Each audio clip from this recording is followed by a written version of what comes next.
Hello, spooky friends. My name is Suz, and welcome to Spooky AF. I'm joined by my lovely co-host, Rob. Rob, how are we doing on our traditional recording day and time, which is always nice? Yeah, good. Not too bad. I was telling you just before the podcast that my dog gave me a black eye yesterday, so I'm dealing with the knowledge now that he knows I can be hurt. Yeah, I'm just gonna say it. I've thought a lot about this, and I think that y'all should all go to therapy. This kind of violence, I don't know, it needs to be. Have you ever seen the film Best in Show? No. It's a mockumentary about people who like show dogs. Right, okay. And there's a whole scene with like Parker Posey's character and her partner like going to therapy with their dog because their dog won't stop humping things, and it's hilarious. And I just now have this image of you and your wife and your dog like in therapy talking about the black eye. Yeah, no, I don't know if we're quite there yet, but now I just have a conundrum in that when I go into work tomorrow, no one is going to believe me when they're like, how'd you get a black eye? And I'm going to be like, yeah, my dog gave it to me. Yeah, it was the door. Yeah, I walked into a door. I fell down the stairs. Meanwhile, your wife is in the background cracking her knuckles. Yeah, absolutely. You know, that wasn't a joke about DV. It was the dog, everybody. Yeah. It was the dog. We're not joking about DV at all. No, absolutely not. Yeah, so it's gonna be a fun one, and I have a conundrum now where do I just be like it was the dog, or do I go, oh, you should see the other guy? Oh no, you have to go bar fight, because you have to say you finally went with me to a Texas bar and you hit the juke and it played Black Betty and you got to live out your dream. Yeah, that's fair. I think people would understand that. Yeah, exactly. I'll back you up. Thank you. Okay, that's good. I guess no problem. We'll make it work then. But apart from that, I'm absolutely fine. So, good. How are you? I'm okay. We need to talk about the numbers you sent me in the chat about. Oh yeah, like listens and downloads. That made me deeply unsettled this week. That might be the spookiest thing that's happened to me recently. That's fair. That's absolutely fair. Yeah. So we recently passed 10,000 downloads on the podcast of just listens, and then combined with YouTube, we are like a breath away from 15,000 total downloads. So yeah. We're trucking. Sorry, I just turned into Tina Belcher from Bob's Burgers. Just like I can only go on doing this thinking that this is just like us in like a black box having a conversation. Yeah, that's okay. That's absolutely fine. Like the idea that other people like to that magnitude particularly listen, like this week when you sent me that, I had to talk it out with my husband and be like, no, it's just one person who's created a bunch of alt accounts. That's it. So like I think we have like one fan that just downloads everything. Yeah, that's and okay. That's fine. Yeah, I can manage that. That's your headcanon. That's okay. Exactly. Oh yeah, like they're insane, we're insane. It's fine. Yeah, all fine. Absolutely fine. Yeah. But really okay. Though, like y'all, that is crazy numbers, and we really appreciate it. We have a lot of fun doing this. We do it just for the lulz, and we're glad you're having a good time with us. Yeah, absolutely. It's kind of baffling, but you know, thank you. Yeah. We appreciate it greatly. It's been fun show. It's been a fun run, and it's just close to our 2-year anniversary, so it's nice to have a little milestone like that to celebrate. Oh yeah, and we're planning our 2-year anniversary episode, so y'all stay tuned. Yep, it's gonna be a fun one. We're actually gonna do a thing, and we're planning, so you're welcome. Yeah, it's spooky on tour. Yeah, spooky on tour. Now I'm just thinking of the hooligans and Euro trip on the bus. That's exactly what I was thinking of. That's us just gonna be like ghost. Well, yeah, I'm just thinking of like ways of changing the lyrics of Scotty doesn't know to Suz doesn't know. Oh God.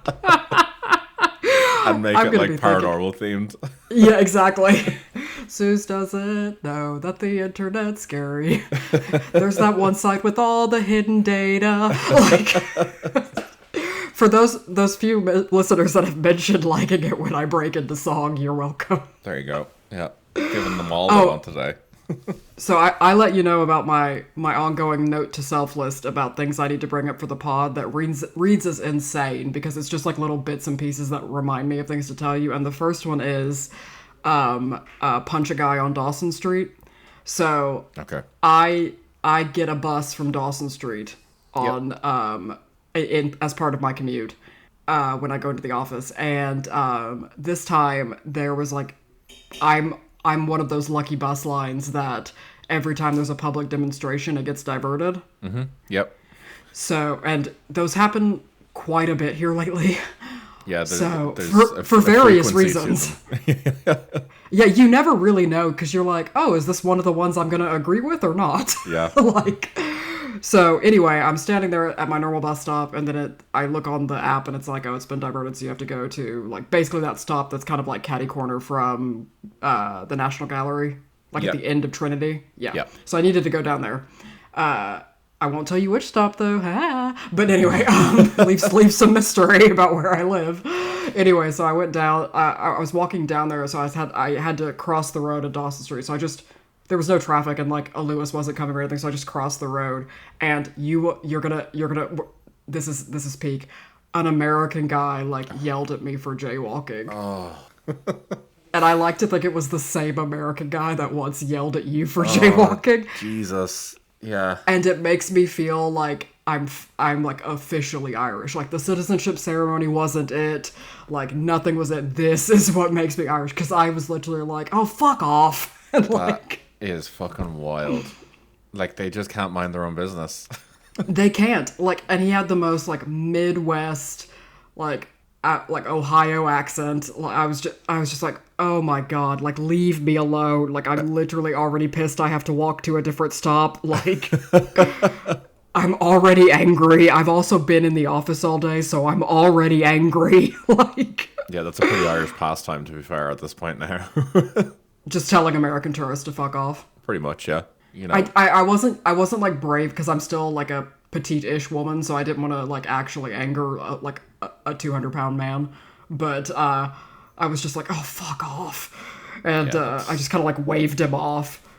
But anyway, I had to tell you. Thank you for sharing that. Yeah, you're welcome. There's more than one other person I know who this has happened to. I know. It happens a lot. And I'm like, Americans, you're not in your home. Be quiet. Yeah. It's just going to be that shit Americans say subreddit, basically. Oh, yeah. Being like, I went walking in Europe, and did you know that nobody pays attention to the walking signs? And it's like,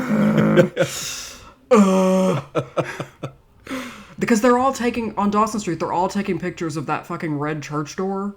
Oh, yeah, they are, actually.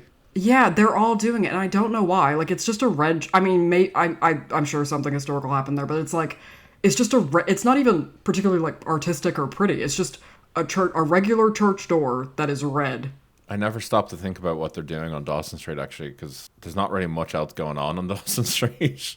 Which is why I like Dawson Street. Yeah, that's fair. Because it's actually, like, an okay place to wait for public transport. Oh, yeah, Dawson Street's fine. There's some nice cafes and stuff there. Exactly. And everything, but tourist-wise, there's nothing, basically. Oh, yeah, no, there's no reason to be there, which is why which is why it made me even more mad, because I'm already mad that, like, they're out of their space, which is America, and they're in my space, which is Ireland. But then, to even then go further, and, like, to be on Dawson Street, the audacity. It out of you. Yeah. I'm just like, oh my god, leave me alone. Yeah. Well, you know, it's been 7 years of you being here now, and it was bound to happen eventually, so... Jesus Christ, time is a son of a bitch. Yeah. You already got to experience the Spanish teenagers on Dublin public transport way sooner than 7 years. Oh, so. God, yeah. That's just the sign, much like it's going to be tomorrow when you send me the annual turning of the year text. Yep.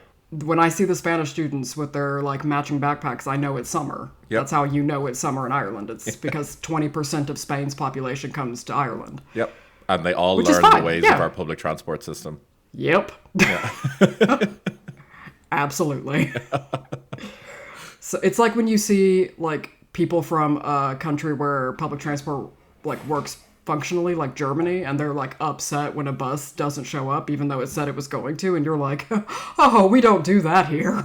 Like, timetables are more of a suggestion in Ireland. yeah, I was like, to catch a bus, you gotta think like a bus. So, like, I'm like, clearly you weren't thinking like the N2, were you? So, no, it's a different way of being here. Yeah. Yeah. You get used to it. You become to embody it, and then eventually you begin to appreciate it. Yeah, the cute heroism of Ireland. Yep. Yep. So yeah, that was my. I just had written in my notes, American guy feck off Dawson Street. So Good. That's good to know. that's what that's. And then the other thing I needed to bring up is the fact that it's been a couple of weeks now, I think, since your wife sent to the group chat that we have with our spouses that short that was like, it was just a girl saying, when I see a black girl with a shaved head, I think she's cool. And then when I see like a white girl with a shaved head, I think she's going to cause a ruckus. And I keep thinking about that all the time. Like every morning when I get up and see my shaved head, I'm like, I'm going to cause a ruckus, aren't I? I was literally about to say, are you about to cause a ruckus? I mean, I don't know. Like, I guess the ruckus lives within me. That's okay. That's fair. But you yeah, were I born just... in the ruckus. Yeah, I was... Valor more ruckus. Yeah. Like, I don't know. But yeah, so that's where I am. That's fair. You've gone through a I range think of about emotions this morning. Also, I just saw the selfie you sent me, and you look a little bit like, yeah, your dog did give you a black-eyed Jesus. Yeah. But in that photo, from the angle, like, I know you're trying to get the black eye, but it makes you look a little bit like a fuckboy. That's fair. So yeah. I'm Thank just, you. yeah, it's fine. It's good. No, it's fine. Yeah. Your hair looks nice, by the way. It's got a lot of volume. Thank you. It's called not doing anything without getting out of bed. Oh, I thought you were going to say it's called not going to cause a ruckus. No, it's called falling out of bed and not doing anything with it. Fair enough. Yep. Should we get going? Yep, absolutely. Okay, skippers, come back. Here we are. It only took us 13 minutes this time. Y'all have to know these are just like, we're literally catching up during this, so like, y'all are catching up with us. Yeah, acceptances need to be made. For sure. So the title of my story today is Internet Mysteries Part 2, A Series of Spooky Tubes. Oh my God. Okay. Because the internet is just a series of spooky tubes to me. That's okay. That's fair. Yeah. I'm loving some internet mysteries, so thank you for this. I am ready to go. Like, we're both fascinated by internet mysteries, and I'm particularly interested in lost media. Yep. So, because there's been a lot of people online talking about it, but from, scholars all the way to just video commenters and all that, it's just like this idea that, there's all this lost media that we're kind of never going to get back, either because it was like born of the early internet, and because servers go down and people stop caring and software goes out of date, that it just disappears, and because it was only ever an internet artifact, or it's from like the analog days. It's like pre-internet, and it was never properly, all the information was never properly kind of brought into the internet. Yep. So yeah, it is a sad thing to think that like people put out something there and then it's gone. Oh, it's gone. Like, so the idea that people created something on the internet and it's just gone now, or that there's just so much stuff that hasn't been put on the internet yet or will never be digitized or figured out, and so that's what I wanted to run with today. Okay, amazing. I'm digging this so far. So, have you heard of the most mysterious song in the world? Is this that song from like the 80s or something that's on a cassette tape that no one... Yes! Yeah. So I know of this, but I don't know anything about it, if that makes sense. Oh, you're about to know everything about it, because now I do. Amazing. And I wanted to see, so there's been so much like, oh god, there's been so much like dark, heavy like shit in the news that I really wanted to do something that was spooky, but also, and like mysterious, but also didn't involve like the exploitation of marginalized people. Well, that's good. So, that's good that's what we strive for. This is like a victimless mystery, which I'm all for. Is that a new phrase? I think so. Okay. Like, this didn't even involve someone dying, so it's fine. That's fine. That's good. Yep. So today's sources include a great Wikipedia article, a great subreddit and several Reddit comments, YouTube, the BBC, and a whole boatload of people with a lot of time on their hands during COVID, which is also magical. Yeah. So Stuff got done for the internet during COVID because people had literally nothing else to do. exactly, like people were inside and scared and sad and bored, and then but they had Wi-Fi. Yep. And that gets us where we are, and that developed into a lot of different things. Like a lot of people, like your wife, they have great starters for sourdough. Mm-hmm. Yep. And then other people became armchair detectives for everything from murder to lost media, and here we are. Yeah, well, people had to get the conspiracy boards out. They had to, yes. People found their little niche during the pandemic. Well, yeah, it's why on Amazon, I'm sure, you couldn't get ring lights and you couldn't get red string on Amazon. No, because absolutely they were not. sold out. No, just gone. So have you ever heard of the genre of lost wave music? No, I don't think so. Yeah, so it's a term. It's like a genre. It's a term for music that has little to no confirmed information about its origins, title, name of the artist or musicians, recording or release dates. Okay. And there's a whole wild. slew of them. Yeah. And many of these songs have resulted in crowdsourced efforts on of internet sleuths to try and solve them, with a notable example including a country song called Spelling on the Stone, released in 1988 with no credited artist. However, it, with no artist, peaked at 82 on the Billboard Hot Country Songs chart. And this is where it gets really fun. The song is from the perspective of Elvis Presley, yes, that Elvis, and alludes to speculation that he faked his death. Very good. Very good. Which is, that's everything I ever wanted in a song. It's mystery, it's conspiracy, it's Elvis. I'm trying to process just the knowledge that you just dropped on me. Oh yeah, and I'm not going to provide any further information on that. No, I just wanted to lay that down. Yep. That's fine. It's better if I don't. It's better if you don't.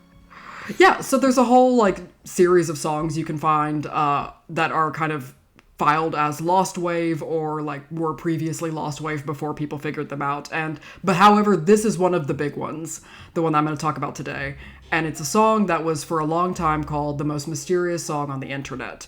For almost the whole timeline takes about 40 years of people searching for information on it. So that is wild. I have sent you a link to the song, and I do not want you to listen to it yet. Oh, fuck's sake. Okay.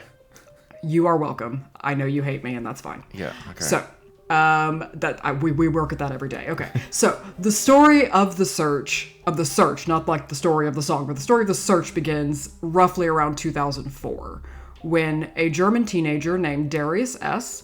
recorded the song from a public radio station program so he recorded it in the mid 1980s, but it was in 2004 that his older sister Lydia bought Darius a website domain as a birthday present, which if that's not the most early Y2K thing, I don't know what is. Yeah, I agree there. She's like, I bought you a website. Wow. And didn't use, I can guarantee he didn't use Squarespace. He had to code that motherfucker himself. Oh, absolutely. Yeah. Yeah. There was no drag and drop.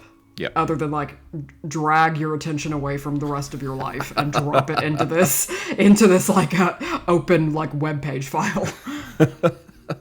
So he used the site to try and raise awareness of a bunch of unidentified songs in his collection that he had done the old school way, where he had held up a mic to a radio and just recorded songs, which is something that people who are radio enthusiasts and interested in really obscure radio shows and all have a lot of often have a lot of information that they need more context for, because they only got little snippets of that are on cassette tapes. Right. Okay. So Darius digitized all his radio recordings and saved his songs as .aiff, which I've never heard of as a file type, and .m4a, which I have heard of. Mm-hmm. Yep. And he uploaded them to the site, which he called Unknown Pleasures, which is based after the Joy Division album of the same name. Okay, very good. That's kind of cool. And yeah, exactly. And one of these seems to be this mysterious nameless song. So that was fine, didn't know what it was, whatever, 2004 uploaded it. And then a Reddit user named u/Bluely posted the song under the alias Anton Riedel in 2007, asking for info about it, and people believe that this was his sister Lydia's alias on the internet. So, 2007, where like emos are still reigning high schools, skinny jeans were the only jeans, and Maybelline Dream Matte Mousse made every 15-year-old girl orange. Good. I'm glad that you've like pretty much summarized that entire period of time. Oh yeah, like every girl thought she was the shade honey beige, and that was and also like the financial crisis, which would ruin our lives. But it's mainly the Dream Matte Mousse that all was thing. over. yeah. It was mainly the orange bitches. That's the thing. Yep. So, Lydia in 2007 wanted to find the origins of the song on a Usenet group. So now I had never heard of Usenet. So have you, Rob? No. Okay. So for those who don't know, Usenet refers to user. It's like a portmanteau of users network, and it's a worldwide distributed discussion system available on computers. Very good. Okay. So the idea for Usenet, this is just a little, to give you some context for one of the reasons I find this to be kind of a spooky area. So the idea for Usenet came up in 1979, and it seems to have been launched in 1980, based on my reading.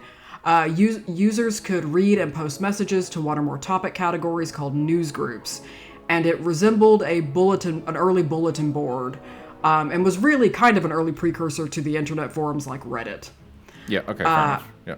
Yeah. However, the main difference with Usenet is that there was no central server or dedicated administrative or hosting provider, which means, so Wikipedia says this results in, quote, the automatic proliferation of content posted by any user on any server to any other user subscribed to the same news groups on other servers, end quote. And they've included a handy diagram for those who are interested. Okay. So, it's a bit more, sorry, that was the ghost in my house. It was a bit, the slamming of the door. So it was a bit more, it sounds like to me it's a bit more of the Wild West. Yeah. Which is a lot of what like the early user, like if people remember the early internet, like I know, Rob, we're not quite old enough to have done with a lot of the early internet, like the kind of the really like shady shit that just used to be there. We were kind of just after that, I think. Oh yeah. We got in just after that strange time. Yeah, like we were still in dial-up, but we were like post a lot of Geocities kind of scary shit. Yeah. So if that gives y'all any indication about our age. So interestingly though, and this is just pure out of interest, Usenet gave rise to and or popularized terms and concepts such as an FAQ or spam. Okay, interesting. That's where it came from. So, back to Lydia and the most mysterious song in the world.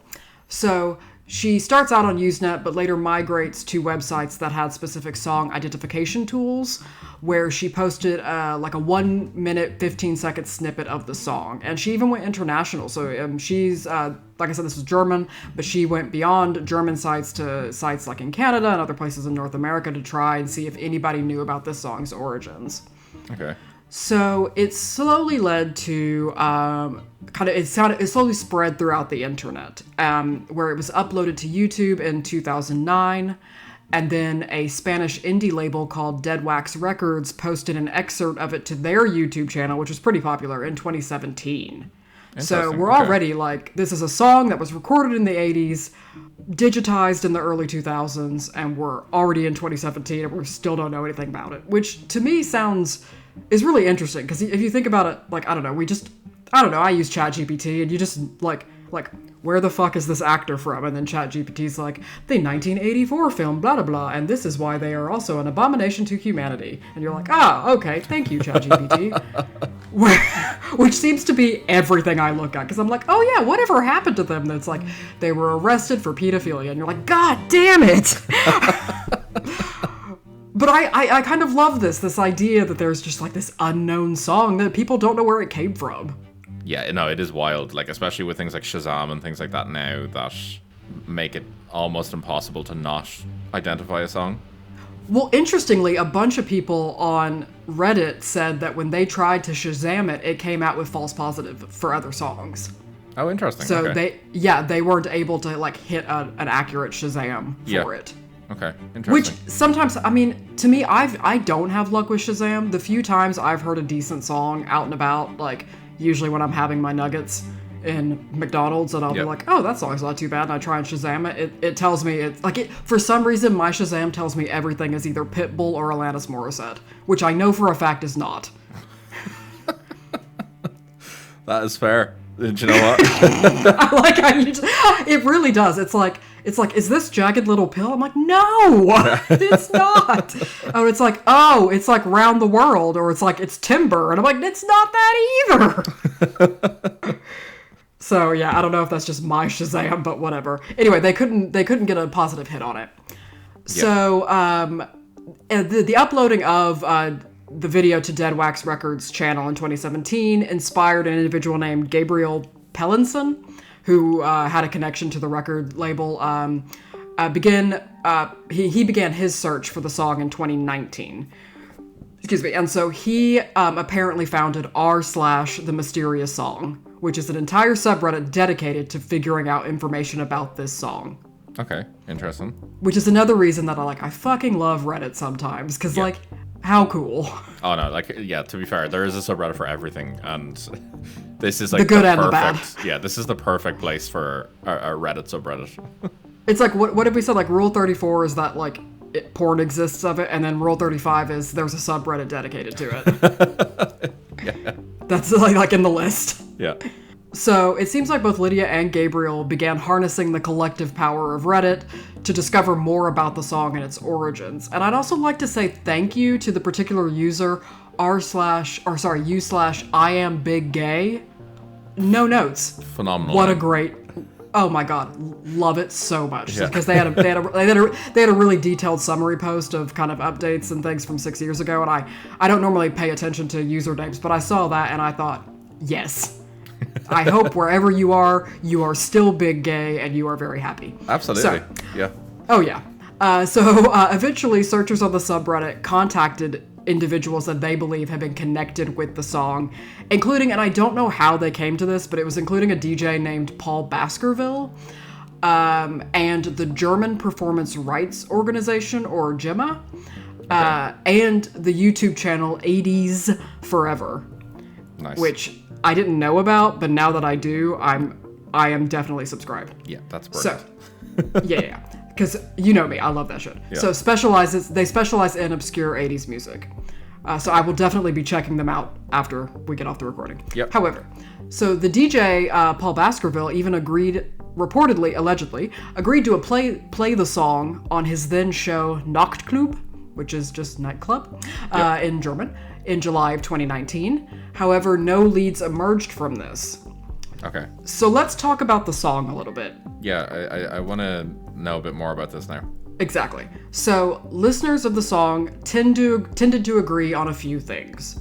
So the lead singer had a European accent, but kind of that general continental European accent where, particularly if you're not from a particular part of Europe, so specifically if you're a North American listener or an Australian listener or somewhere further afield, you're probably just okay, that could be German, could be French, could be it's kind of just a Euro accent particularly because it's the type of accent that often emerges when European language speakers that aren't English are singing in English.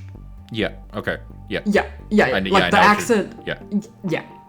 Because not everybody's when Bastille sings, you're that motherfucker's English. Yes, exactly. Yeah. But not everybody. When Hozier sings, you don't get heavy Irish a lot of the time, you know? No, yeah, I know. Yeah, I know what you're saying. Yeah, there's kind of a generalization that happens when people sing. Yeah, absolutely. Yeah, it kind of neutrals out accents. For sure. Yeah. So they agree on that. The people tended to agree that the synth, the synthesizer in the lead melody, was potentially from a Yamaha DX7.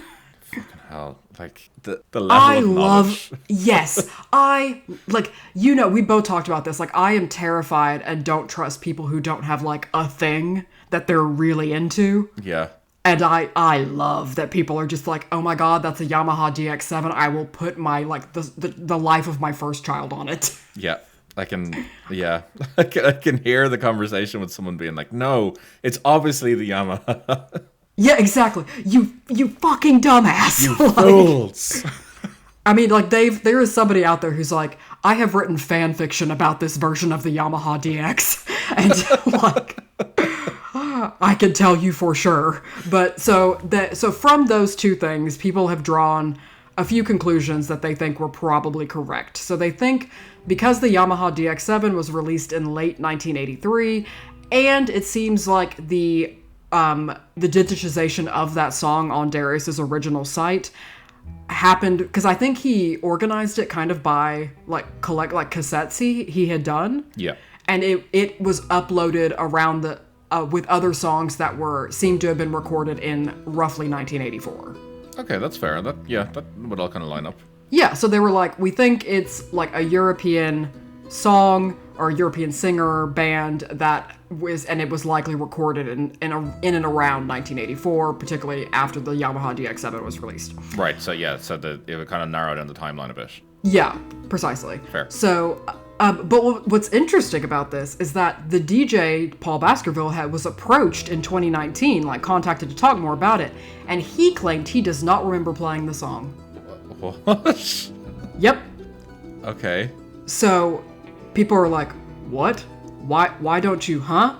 Okay, so here comes a really weird bit as well. So, an article from March 2021, when we all had a lot of indoor time on our hands, claimed that the song was likely written and performed by the Viennese singer Christian Brandl, with drums performed by Ronnie Urini in 1983, in both an English and a German version, and an alto saxophonist named Heinz Hochreiner, sorry, my German's terrible, claimed that he was present for planned sax element to the song, but that it was never recorded. So that people are claiming like, oh no, this is these people. Okay, so then they just know what the song is then? Is that what they're trying to say, or?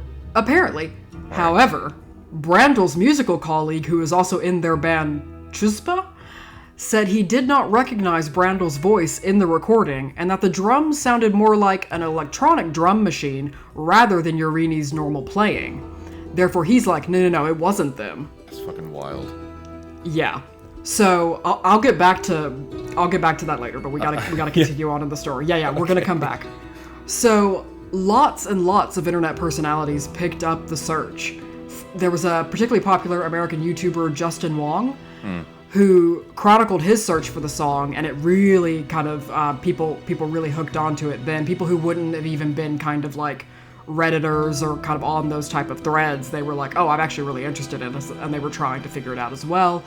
And Australian music news site Tone Deaf. Okay. So it was kind of a global search, lots of people trying to figure it out. And if you think about it, because my first thought was, why didn't the artists then like hear of it? But then I thought, well, if it was recorded in 1984, the band is likely kind of like a early Gen Xers.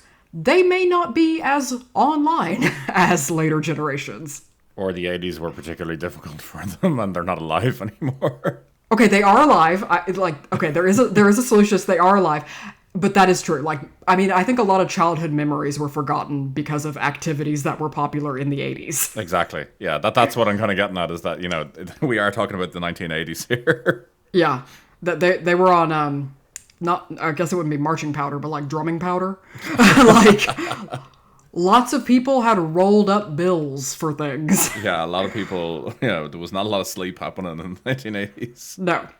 But, and especially if you think about if the band, like, never really made it big, or particularly, like, never really made it big outside of a particular European country, because there was fewer kind of things hopping back and forth across the pond back then. So, and they didn't have things like Spotify, where you could just, like, it could be promoted onto your AI-generated playlist. Yep, exactly. It was, you had to try. Yeah, you had to really try back then. Which I'm too tired. They had more spirit in them. Yeah, they had that dog in them. They had that dog. My dog's a basset hound and it's asleep. So anyway, so there were reasons why perhaps the original band it disbanded. They were all dead. They didn't care. It never contacted them. Lots of things could have been. So people were so entranced that modern current bands created and or remixed their own versions of the song. Oh God. Yep.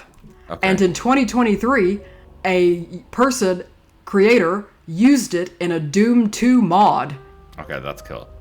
Yeah. I'm background. So, yeah, we're background. So the tune apparently plays, quote, "From the open door of a lonely car, several layers deep into the Inception-style madness that plagues the mod." Which, I'm sorry, that's fucking metal.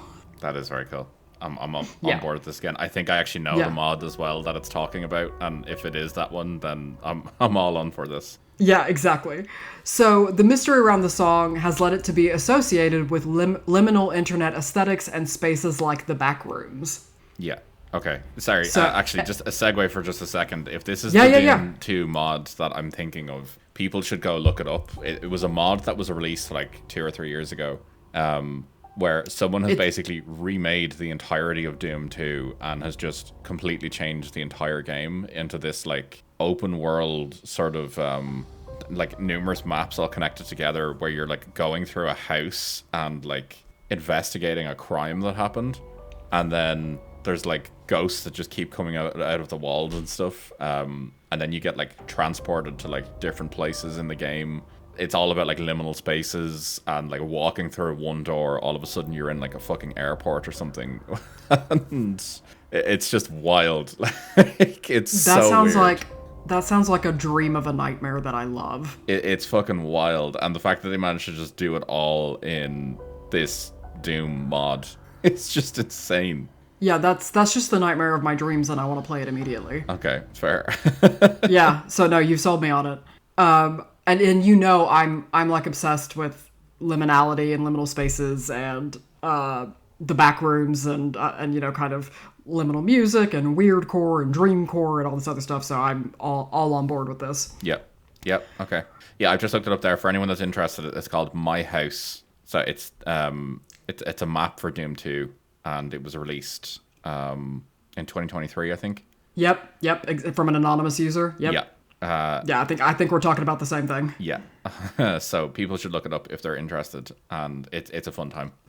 So, thank you for that segue. That was great. Okay, so So that's kind of the mystery of the song. Right. Okay. It has been solved. Okay. I So didn't know unlike, yeah, it has been solved pretty recently. Because I was looking at like Reddit posts, and I was kind of going along the trail, and I was like, oh my god, this is amazing. I wonder what the theories are. And then I was like, oh, there's a solution. Okay. Jesus. That's rare. Okay. To be fair, for these sort of things. Like, millennials aren't used to that kind of closure. Don't get No, I'm like, oh, this had a beginning, a middle, and an end? Really? So, speaking of small segue, I told a colleague at work who's roughly our age about what you said. You know, you saying about the false atomic attack alarm in Hawaii and millennials like feeling a sense of relief and then disappointment when it wasn't real. Yeah. I told a colleague about that, and she goes, God, I wish I could have been there for that, just for a few moments. And it was like the darkest shit I've heard. And she then just was like, huh, and then went back to writing an email. So, yeah. Is this someone that I know? No, but the someone that you know and I are having coffee soon. So. Okay.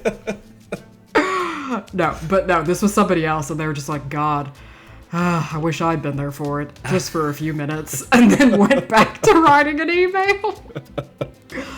So, yeah, I thought I'd let you know about that. Thank you. So anyway, the identification, so the mystery came to an end on the 4th of November, 2024. Oh shit, okay, you weren't wrong. It's like fucking... Under a year ago. Yeah. Okay. So Reddit user it's either Marijan or Marian, 1412, identified it as Subways of Your Mind by the German band Fex. Okay. So, right, okay. This individual was researching bands for something called, and again, my German is horrendous, so I think it's like It's either Horrorfest or Herfest. It's an O with an umlaut. I really hope it's Horrorfest because I definitely want to check that out. Yeah, absolutely. But essentially, it's an annual event that showcases lesser-known artists, which sounds really cool. Okay. They contacted the band Fex, who then confirmed that they were creators of the song. And after finding out all the hubbub around it, like that Fex just like the original members hadn't heard about, they plan to re-release it. Oh shit! Okay, that's cool. Yeah, so on November 7th, 2024, 3 of the 4 original members of the band performed an acoustic version of the song for a German radio station.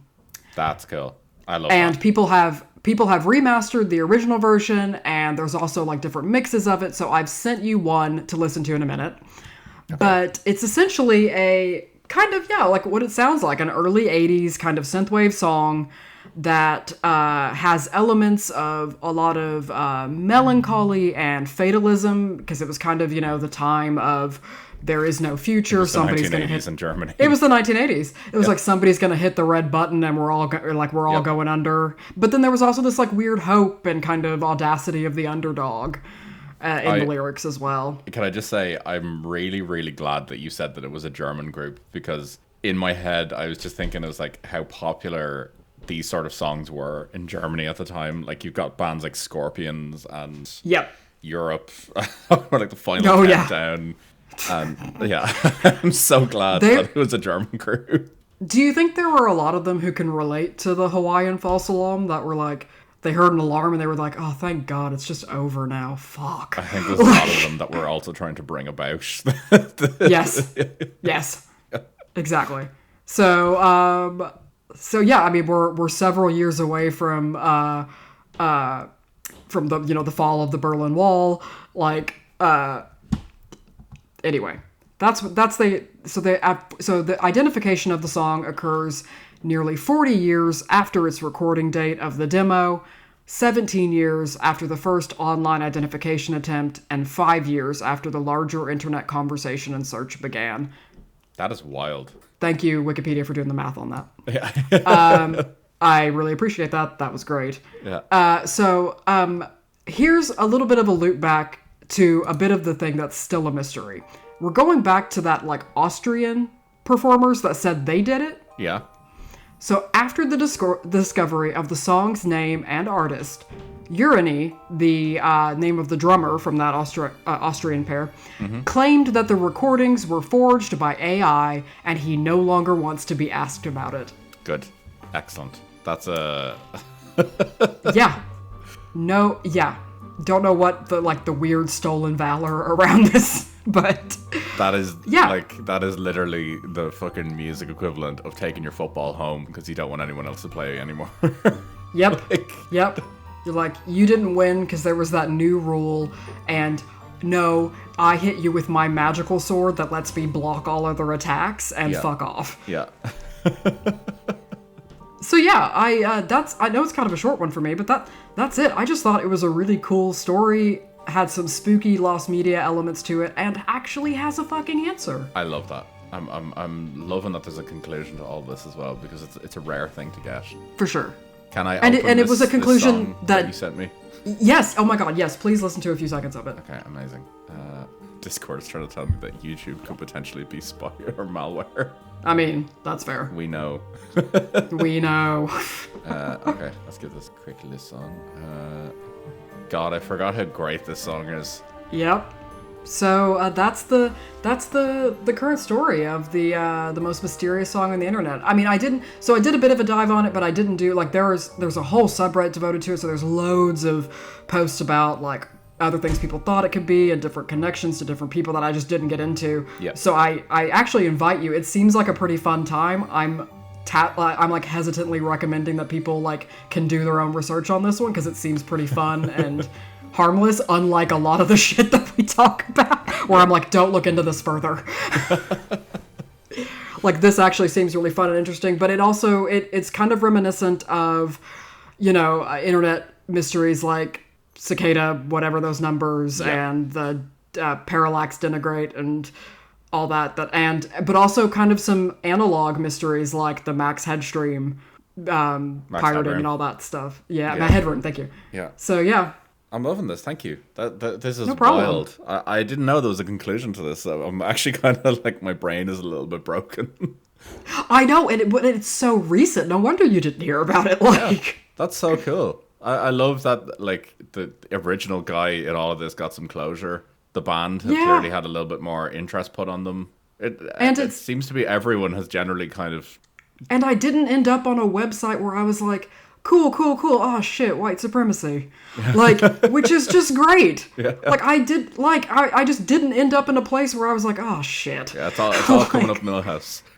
It's all coming up. Yeah, exactly. Things, of course, like, feel free to comment like, actually, Suz, there's a whole pocket of this where, it's actually now the theme song to some horrible group. And I'll be like, God damn it. Yeah, maybe don't tell us, actually. Do you know what?